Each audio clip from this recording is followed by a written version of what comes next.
तो कैसे हो मित्रों। सोलो लेवलिंग का नया माल बाहर आ चुका है। अरे रे, मेरा मतलब सोलो लेवलिंग की नई रैग्नारॉक मानवा बाहर आ चुकी है। और तो इसके अब तक 16 चैप्टर रिलीज हो चुके हैं, जिन्हें मैं अब एक्सप्लेन करने वाला हूँ। सिंपली इसमें हमारे संग जिनवू के बेटे संग शुओ की स्टोरी को कवर किया जाएगा। हम देखने वाले कैसे संग शुओ अपने पेरेंट्स को ढूंढता है। अपने पेरेंट्स को ढूंढते हुए वो किन किन मुश्किलों का सामना करने वाला हमें इस मानवा में पता चलेगा। और भी बहुत सारी इंफॉर्मेशन है जो हमें इस मानवा में पता चलेगी। तो इसलिए तैयार हो जाइए दोस्तों, इस वीडियो को शुरू करते हैं।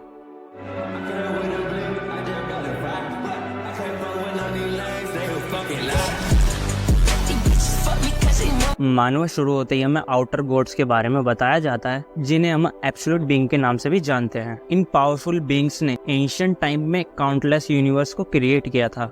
अनगिनत यूनिवर्स बनाने के दौरान इन बीइंग्स ने काफी सारी चीजें, लॉ और रूल्स भी बनाए थे। ऐसे ही काउंटलेस यूनिवर्स को क्रिएट करते करते ये एक दिन एब्सोल्यूट बीइंग बोर हो जाते हैं। इसलिए समय बिताने का एक नया रास्ता निकालते हैं, जो था अपनी क्रिएशन को आपस में लड़ते हुए देखना। अब इन बीइंग्स को अपनी क्रिएशन को लड़ते हुए देखने में मजा आने लगा था। हालांकि इस वॉर में काउंटलेस बीइंग मारी गई और रिवाइव हुई। ये एक एंडलेस रिसाइकल बैटल की तरह थी जो कभी नहीं खत्म होने वाली। फिर एक दिन एक इंसिडेंट होता है। एक एब्सोल्यूट बीइंग इस एंडलेस वॉर को देखते हुए अपनी क्रिएशन के हाथों द्वारा मारा जाता है। ऐसे में जब दूसरे डायमेंशन की बीइंग्स को इस बात का पता चलता है, वो सब उस वर्ल्ड के पास इकट्ठा होते हैं जिस वर्ल्ड का अब कोई मास्टर नहीं बचा है। इनके साथी की मौत अपनी क्रिएशन के हाथों हुई, जिसे उसने खुद बनाया था। अब वो बीइंग मर चुका है, तो ऐसे में उसकी पावर और वर्ल्ड हथियाने के लिए ये बीइंग्स इकट्ठा हुए हैं। एक ताकत जिसका कोई मालिक नहीं है उसकी होंगी, जो इसे सबसे पहले हासिल करेगा। ये थोड़ी सी इन्फॉर्मेशन मांगा शुरू होते ही हमारे ऊपर गिर दी जाती है। संग शुओ को दिखाया जाता है, जो अपने दोस्तों से कह रहा होता है कोरियन आर्ट ऑफ यूनिवर्सिटी में सिलेक्शन हो गया है। जिसे सुनकर शुओ के दोस्त कहता है विश्वास नहीं होता तुझ जैसे किसी का कोरियन यूनिवर्सिटी ऑफ आर्ट में सिलेक्शन हो गया। फिर शुओ का दूसरा दोस्त बोलता है और मुझे अगले साल फिर से कोशिश करनी पड़ेगी। फिर शुओ के पीछे से कोई बोलता है कांग्रेचुलेशंस हुआ, मैंने सुना तुम आर्ट ऑफ कॉलेज में सिलेक्शन हो गया है। मैं नहीं जानता था तुम इतने टैलेंटेड हो।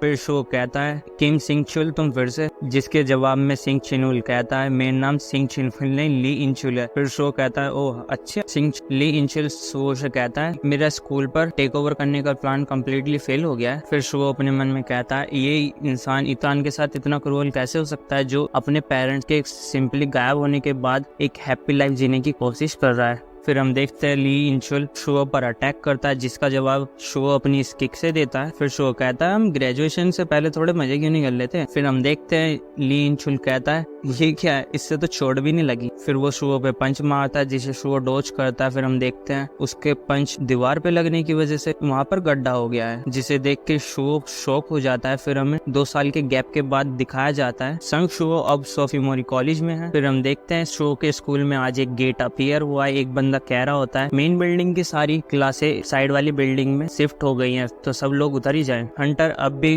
गेट राइडिंग कर रहे हैं, तो प्लीज सब लोग थोड़ा दूर ही रहिए। फिर एक एसोसिएशन का बंदा एक बंदे से पूछता है हंटर्स को अंदर गए कितने समय हो गया। फिर वो बंदा जवाब देता है 8 घंटे हो गए सर, आप टेंशन मत लीजिए, बस ये डी रैंक गेट है वो जल्दी वापस आ जाएंगे। फिर हमें जानने के लिए मिलता है 3 साल पहले पूरी दुनिया गेट्स अपीयर होने के बाद पूरी तरह से बदल गई थी। गेट एक रास्ता होता है एक डंजन में जाने का, जिसमें से मॉन्स्टर एक पर्टिकुलर समय के बाद बाहर आना शुरू हो जाते हैं। साथ ही में इंसान भी इतने बदल गए जैसे वो उनका ही सामना करने के लिए बने हो। सुपर ह्यूमन जो कि माना का इस्तेमाल कर सकते हैं। अवेकनर्स भी पैदा होने लगे। साथ में एक ये एसोसिएशन जिस पर सब लोगों को भरोसा था बदलती दुनिया के साथ ये उनका साथ देगी। एक वो जिनचुल नाम वाले बंदे की अवेकनिंग होने के बाद उसने एसोसिएशन को क्रिएट किया। एसोसिएशन के अंडर सभी हंटर को टाइटल देने लगा। अब दुनिया अवेकनर, हंटर और आम लोगों के बीच में बट चुकी है। साथ ही में एक आम इंसान को एक चींटी के जितनी मेहनत करने की जरूरत है अच्छा पैसा बनाने के लिए। चाहे एक आम इंसान कितनी भी कोशिश कर ले, वो एक ही रैंक अवेकनर के आसपास तक नहीं पहुंच सकता है। ये फर्क उन चींटियों को अपनी लिमिट की रियलाइज कराता है। दुनिया खत्म हो जाएगी अगर हंटर्स गेट नहीं बंद करेंगे। दूसरे शब्दों में एक अनअवेकनर एक अवेकनर के बिना जिंदा नहीं बच सकता है, वहीं एक अवेकनर उनके बिना आराम से जिंदा रह सकता है। इसलिए सब लोग हंटर्स के शुक्रगुजार हैं। लेकिन परेशानी मेरे दिल में बढ़ने लगी। मैं बस धीरे धीरे बड़ा हूँ और मेरे पास कुछ भी नहीं है। मेरे पेरेंट्स गायब है, मेरा सर्वाइवल सर्वाइवल दूसरे लोगों पर टिका हुआ है। यहाँ तक कि उस समय में जब मुझे लगता था मैं कुछ भी कर सकता हूँ, हर चीज मुझसे छीन ली जाने के बाद मेरे दिल में एक हेल्पलेस का होल बन गया। मेरी माँ हमेशा मुझसे कहती थी मैं अपने फादर की तरह बड़ा हो रहा हूँ, तो अगर वो होते वो इस फीलिंग से कैसे भागती। तभी कोई शो के पीछे से बोलता है, शो तुम अच्छा कंसंट्रेशन आज, वैसे तुम क्या बना रहे हो, तुम्हें इतना ड्राइंग बनाने में मजा क्यों आ रहा है। मैं बस वो बना रहा था जो भी मेरे दिमाग में आ गया। क्या ये एक चींटी की ड्राइंग है? ये तो एक चींटी के लिए इनोवेटिव हो गया। शायद इसे एक एंट पर्सन कहना ज्यादा सही होगा।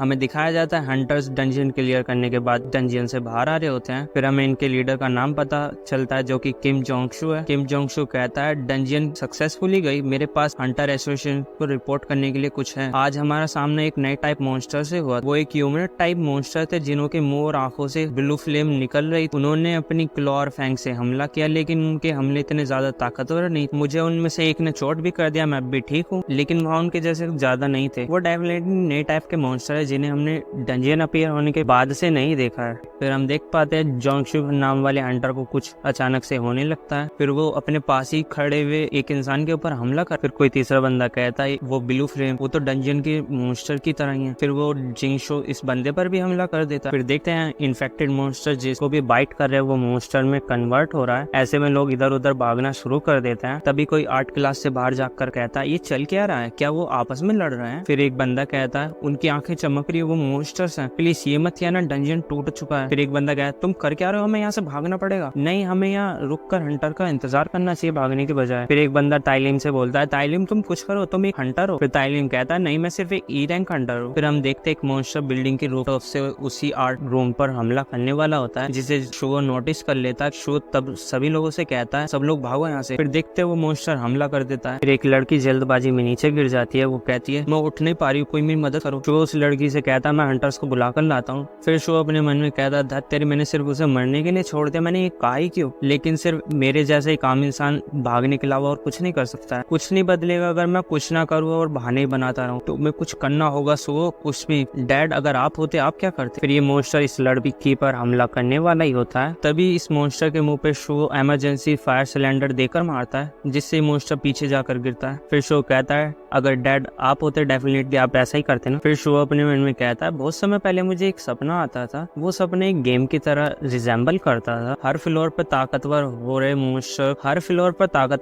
मॉन्स्टर को हराने के लिए मैंने लेवल अप किया, लड़ा और लड़ता रहा। जैसे मॉन्स्टर ताकतवर बनने थे, मैं भी ताकतवर बनना था कंटिन्यूअसली। और मैंने काफी चैलेंजेस का सामना करके फाइनल फ्लोर तक पहुंचा। वहाँ मेरा फाइनल बॉस से मुकाबला हुआ जो कि बहुत ताकतवर था। हालांकि वो मेरा दुश्मन था, लेकिन मुझे नर्वस फील हो रहा था और किसी वजह से वो मॉन्स्टर मेरे डैड जैसा दिख रहा था। हो सकता है शायद इसलिए क्योंकि मेरे डैड की इमेज मेरे सपने में रिफ्लेक्ट कर रही हो। मेरे डैड जो कि ताकतवर और भरोसेमंद इंसान थे, वो आखिर इतने ताकतवर इंसान कैसे बने थे। फ्लैशबैक खत्म होने के साथ ही शो अपने मन में कहता है डैड अगर आप भी सिचुएशन में होते आप भी ऐसा ही करते है ना। मैंने कुछ ज्यादा लापरवाही से हमला कर दिया, अब मुझे क्या करना चाहिए। मैंने सुना है एक आम इंसान का मॉन्स्टर पर अटैक काम नहीं करता है। फिर हम देखते समय रुक जाता है। शो के सामने एक रिक्वेस्ट आती है जिस पर लिखा होता है तुम अब एक प्लेयर बनने के लिए क्वालिफाइड हो, तुम्हें एक रिक्वेस्ट कंप्लीट करने के लिए रिक्वायरमेंट मिली है, क्या तुम एक्सेप्ट करोगे। फिर शो अपने मन में कहता है अगर मैं जैसा अपने सपने में लड़ रहा था वैसे लड़ सकता हूँ, फिर मेरे पास कोई कारण नहीं है सिचुएशन में इस रिक्वेस्ट को मना करने। फिर शो सिस्टम की रिक्वेस्ट ऐसा कर लेता है। फिर सिस्टम कहता है कांग्रेचुलेशन, तुम अब एक बन गए हो ग्रेट स्पेल कास्टर। कैंडियो ने तुम्हें एक स्पेल दी है जो तुम्हारा ध्यान रखेगी, तुम लाइफ टाइम हेल्दी और ताकतवर रहो। रिक्वेस्ट रिवॉर्ड, सारी डिसीज और पॉइजन हील हो जाएंगे और अब से रीजनरेशन एबिलिटी भी इंक्रीज होना शुरू हो जाएगी। ये सिस्टम प्लेयर को डेवलप करने में मदद करेगा। ये कोई गेम नहीं है, तुम्हारे पास सिर्फ एक ही जिंदगी है। फिर शो कहता है स्टैट विंडो को देखकर ये वैसी है जैसे मेरे सपने में थी। समय फिर से चालू हो जाता है। फिर शो पीछे वाली लड़की से कहता है जल्दी भागो यहाँ से। फिर शो इन मिस्टबर्न मॉन्स्टर के सर पर टैग देता है जिस पर लिखा होता है इन मिस्टबर्न मॉन्स्टर की रैंक। शो कहता है मेरा सामना एक सी रैंक मॉन्स्टर और 2 आर्मी मॉन्स्टर से है। फिर एक मिस्टबर्न मॉन्स्टर शो के राइट से हमला करता है जिसका जवाब शो अपनी पंच से देता है जो कि रूफटॉप से ही बाहर निकल जाता है तोड़ के। फिर शो के एक लेफ्ट से मिस्टबर्न मॉन्स्टर अटैक करता है जिसका जवाब शो अपनी किक से देता है। फिर शो कहता है मुझे पूरा यकीन हो गया, मैं अब एक अवेकनर बन गया हूँ। ये कहते ही शो सी रैंक मिस्टबर्न मॉन्स्टर पर पंच करता है जिसे उससे कोई फर्क नहीं पड़ता। मिस्टबर्न मॉन्स्टर काउंटर अटैक में शो के ऊपर एक कट मार देता है। फिर शो पीछे हटते हुए कहता है मुझे एक चोट लग गई है मिसबर्न मॉन्स्टर से, विश्वास नहीं होता मैं अवेकनिंग के बाद अब एक मॉन्स्टर बनने वाला हूँ। फिर सिस्टम कहता है तुम्हारे ऊपर एक हार्मफुल स्टेट डिटेक्ट हुआ है, सिस्टम हीलिंग प्रोसेस शुरू हो रहा है। फिर हम देखते हैं सिस्टम ने शो के जख्म को हील कर दिया होता है। फिर शो हैरान होते हुए कहता है ये लॉन्गेविटी को मैंने थोड़ी देर पहले सिस्टम विंडो पर देखा था। फिर हम देखते हैं शो का ध्यान लड़ाई पर न होने की वजह से मॉन्स्टर उस पर हमला कर देता है, जिसकी वजह से शो नीचे गिर जाता है। फिर हम देखते हैं ये मॉन्स्टर शो पे भारी पड़ रहा होता है। शो कहता है कुछ तो जरूर होगा जो मैं कर सकता हूँ। फिर शो को सडनली अपने रिवॉर्ड के बारे में याद आता है। फिर वो अपने रिवॉर्ड को एक्सेप्ट कर लेता है, जिसकी वजह से उसकी स्ट्रेंथ पॉइंट 11 से 14 हो जाता है। स्ट्रेंथ पॉइंट इंक्रीज होने जाने की वजह से शो इस मॉन्स्टर को उठाकर पीछे फेंक देता है। फिर शो अपने मन में कहता है एक अवेकनर जो अपना लेवल अप कर सकता है, मैंने इसके बारे में कभी पहले सुना नहीं है। एक हंटर को रैंक अपनी अवेकनिंग के ऊपर मिलती है, एक हंटर अपनी अवेकनिंग से ज्यादा ताकतवर नहीं बन सकता है। सिर्फ मुझे इस लेवल अप खास पावर हासिल हुई है जिससे मैं लेवल अप कर सकता हूँ। फिर हम देखते हैं शो इस मॉन्स्टर पर भारी पड़ रहा होता है, उसकी खूब धुलाई करता है। फिर इस मॉन्स्टर के मर जाने के बाद शो कहता है मैं जीत गया, इसके साथ ही मैं अब एक अवेकनर हूँ। फिर शो खुद से कहता है अब मैं ये कर सकता हूँ, अपनी करंटली अवेकनिंग को देखते हुए मैं लोगों इस मुसीबत से बचा सकता हूँ। फिर शो बाहर की सिचुएशन जानने के लिए बाहर देखता है। फिर हम देखते हैं यूनिवर्सिटी के ऊपर एक नीचे से मॉन्स्टर जंप कर हमला कर देता है। फिर शहर में अनाउंस किया जाता है कोरियन आर्ट ऑफ यूनिवर्सिटी में डंजन ब्रेक हो गया, हम लोगों से रिक्वेस्ट करते हैं इमीडिएटली एरिया को खाली कर दें। फिर हम मिलिट्री के एक लीडर को देखते हैं जो कि कहता है हम सिर्फ लोगों को मरता हुआ देख रहे हैं, कब तक यहाँ पर एसोसिएशन हंटर भेजेगी। जिसके रिप्लाई में साइड वाला बंदा बोलता है देख कर लगता है हंटर्स को असाइन करने में थोड़ा और समय लगेगा।